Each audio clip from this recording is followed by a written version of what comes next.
se rend compte immédiatement qu'on ne sera plus un coureur comme un autre, du moment où on a porté le maillot jaune.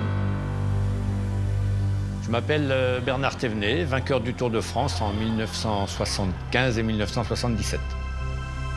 Je pensais bien y arriver un moment, mais je savais que ce serait long et très dur. Je devais lancer une grande offensive dans l'étape Nice-Pralou. Malheureusement, ça ne s'est pas déroulé comme je pensais.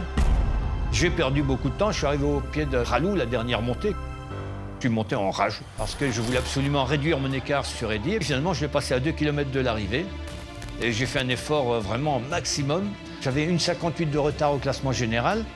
Et à l'époque, c'était impensable de reprendre autant de terrain à Eddy Merckx en un peu plus de 2 km. J'étais tellement fatigué, mort, éteint que je n'ai même pas entendu l'arrivée d'Eddy Merckx. C'est mon mécanicien qui est venu un bon moment après me dire que j'avais le maillot jaune.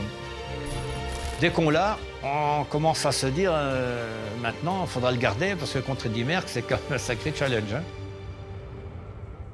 C'était pratiquement l'imbattable, oui. Et en plus, c'était un petit Français qui gagnait parce que c'est vrai que les spectateurs en avaient un petit peu marre. Ils avaient déjà gagné 5, ça leur paraissait beaucoup. Du jour au lendemain, il y a eu 2 fois plus de monde hein, sur la route du Tour. J'ai gagné 2 fois le Tour de France, mais il y a peu de gens qui se souviennent du deuxième. Pourtant, le deuxième, ça avait été presque plus ardu. Hein. J'étais beaucoup plus rassuré que contre Merckx.